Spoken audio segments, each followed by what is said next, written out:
Hallo zusammen, I'm your vlog Dave, and I just did what I hope you also did or had the chance to do, because I just listened to the new Rammstein album, Rammstein, it's a self-titled album, for the first time ever. I ordered the album a couple of days ago, but it's not out yet, so what did I do? I actually used a VPN service for the Australian Spotify, and it worked. So I actually listened to it once, and this video will contain my first impressions, well, my initial thoughts when listening to those songs. I actually made notes, and I just want to talk about the songs, what I feel about them, what I think of the album as a whole, and well, give my first time listening review perspective of things, I guess.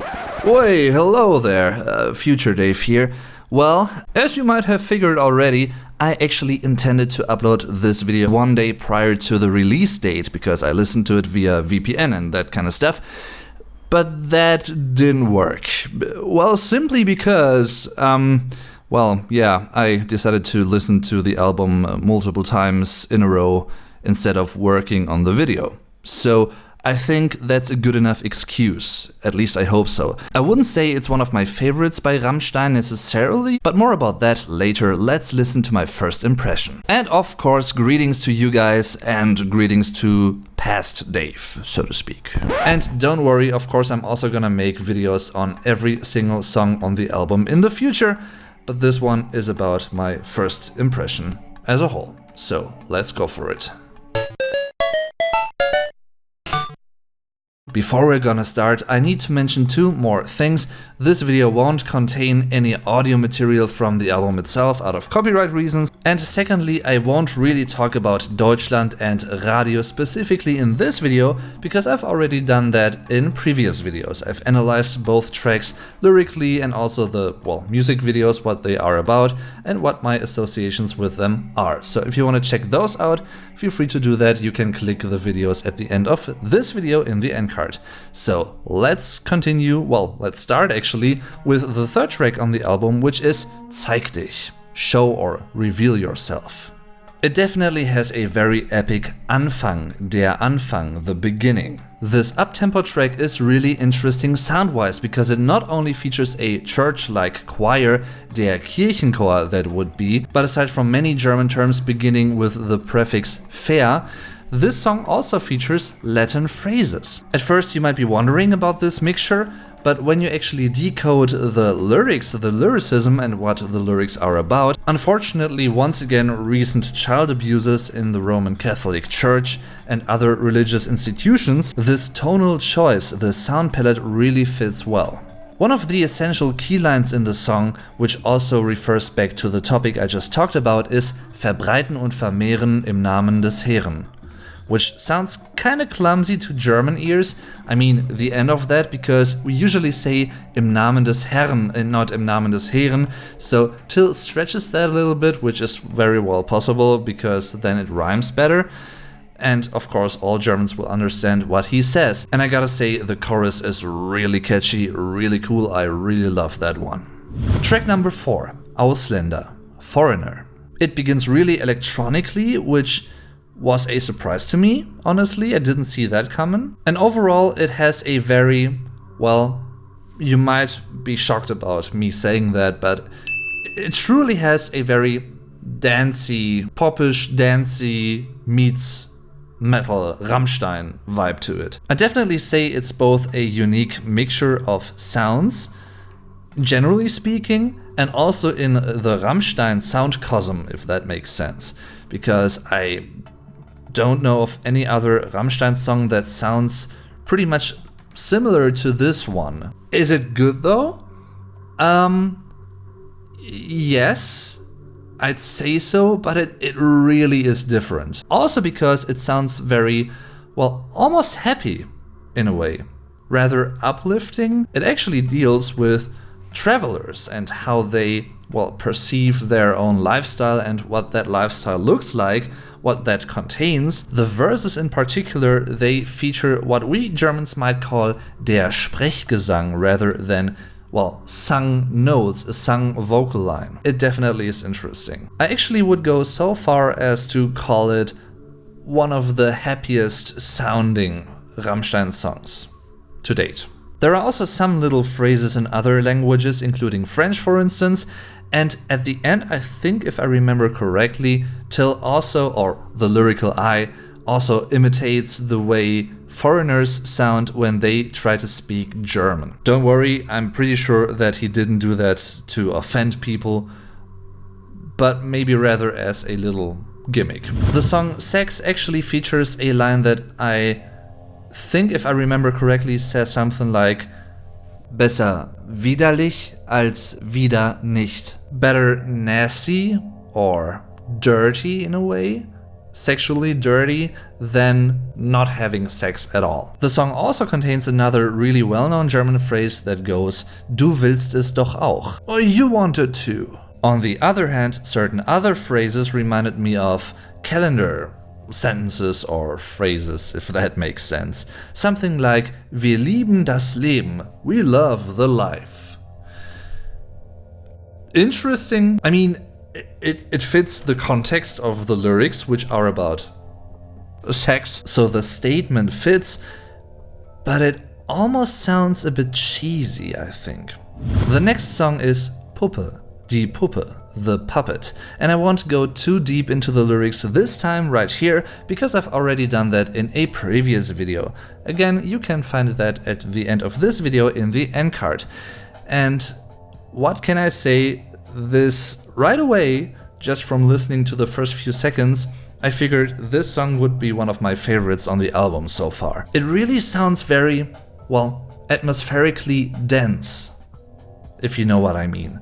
There's a really thick mood in the song, and I actually love the way Till illustrates that and brings those lyrics to life with his vocal lines and his vocal delivery overall in this tune. I just love how Till actually plays with his voice here, how verspielt he sounds when he sings this song. Just großartig. And oh boy, the chorus sounds really aggressive. I mean, we're used to hearing Till in a very aggressive way, but here he sounds more raw, because he really sounds angry. He really sounds wütend, that is in German.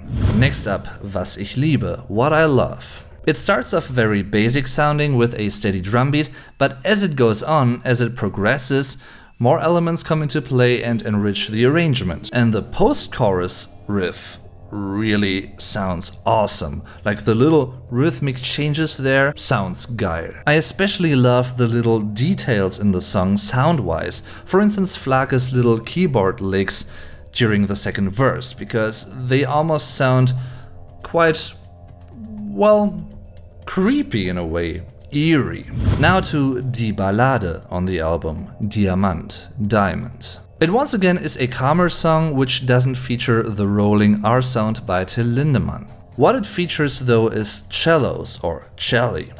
I don't actually know what the plural term is in English, because in German it's celli. Maybe that's also true in English, who knows. And even though the romantic sounding line Du bist schön wie ein Diamant, you're as beautiful as a diamond, well, sounds really charming in a way. The lyrical I also feels bound to the other person, emotionally, emotion-wise that is. They don't feel free and they feel pretty much obliged or forced to love the other person. At least that's what I got out of the song from my first listen. Maybe that's not really the core of the song, which only, by the way, lasts 2.5 minutes, so it's the shortest one on the album, and if I'm not mistaken, the shortest song in Rammstein's history as of now. So in a way, the longest Rammstein track is Weit weg, Far Away. What a bad joke. This Rammstein song rather starts very untypisch for Rammstein, I'd say, because it starts off with a synth line. Once again, as it's also the case for the majority of all the other tracks on the album, this one is a mid-tempo song. And hey, the nice little instrumental break, the little bridge section if you will, also features a little guitar solo. Great. Second to last, Tattoo, Das Tattoo, The Tattoo. This one sounds so typically Rammstein. It's awesome. It's an up-tempo, an upbeat song without sounding uplifting though. For instance, the chorus sounds really powerful with those driving drums and the angelic choir once again. One line really stood out to me because it's sort of a play on a normal statement, on a normal phrase that we have in German, which is "Wer schön sein will, muss leiden." Those who want to be beautiful need to suffer. But here, in the context of this song, it goes, "Wer schön sein muss, der will auch leiden." Those who need to be beautiful also want to suffer. So it's basically switched here. Judging from the overall impression I got from this song, definitely one of my favorites here. And the same is actually true for the last song on the album, which is Hallo Mann, a really enigmatic sounding title because we don't really have a German noun, der Hallo Mann. But in the context of the dark lyrics, which deal with die Kindesentführung from the perspective of der Entführer, the term Hallo Mann sort of makes sense, but more about that in an upcoming video which will feature the lyrics translated, so stay tuned for that. And what's also great about the beginning of the song is that it starts with a very unusual instrument for Rammstein standards, which is der Bass. It introduces the very nasty sounding riff that we also hear on the guitar later on. Alright, so these were my track by track first impression statements, if you will. And what do I think about the album overall? I definitely like it a lot. Although, gotta be honest, there was nothing that really stood out to me as opposed to other Rammstein tracks we already know and what they've done before. There's nothing that really surprised me, that was really special or like a magic moment in a way. Not that I expect those things to happen, because as long as the songs sound great, which they do, everything's fine for me personally, so that's not necessarily a bad thing in my book. So once again, Future Dave here, hope you don't mind. Today is April the 15th, the release date, and I've listened to the album, I think, overall, well, 6 or 7 times by now. And what can I say, it really has grown on me even more after the first listen, the initial one. Not that I didn't like it back then, like yesterday, but now I appreciate it even more. Although I would still say it's not their strongest effort, definitely not, but it's certainly a good comeback album. I wouldn't say I would have needed every single song in my life, to be honest. For instance, well, I wouldn't have missed Ausländer if it wasn't on the record, so, you know. But generally speaking, a great, solid effort. Nothing too special, nothing too out of the ordinary, but a good album. And it's fun to listen to it, and I think that is one of the most important things when it comes to music or art in general. You should be able to appreciate it, to enjoy it, and I certainly do that. So of course I'd like to know what was your first impression and what is your impression now after a couple of listens maybe. Tell me in the comments down below, and thanks for doing so. Back to Past Dave. Certain parts in the songs could have breathed a little bit more, because even though I love Tilt's singing, and of course he's a very important and prominent factor in the sound of Rammstein, don't get me wrong here, I would have also liked to have more short instrumental sections here and there. If I had to choose my least favorite track as of now, having listened to the album once, it would probably be Ausländer, which doesn't mean that I don't like the song. And even though some songs definitely tackle kind of difficult topics society-wise or socially, I'd still say that this album doesn't really contain any real big no-go topics or taboo topics in a way. Then again, they are older and they might not want to just repeat what they've done before, and of course, provoking just for the sake of provoking or having provocation in a song, in an album, doesn't really make too much sense either. I definitely like the production, the sound quality of the album, because it really sounds the way I would like a Rammstein album to sound like in 2019, so that's great. I wouldn't have minded more songs in the up-tempo range though. Not that I would need them necessarily in order to have a great album experience, but just saying. What do you think of the album? What is your favorite track on the album? What is your least favorite track on the album? What do you like? What do you dislike? and what do you think of the album overall? Let me know by leaving a comment down below. Either way, thanks for watching, I'm your Vlog Dave, tschüss und bis zum nächsten Mal.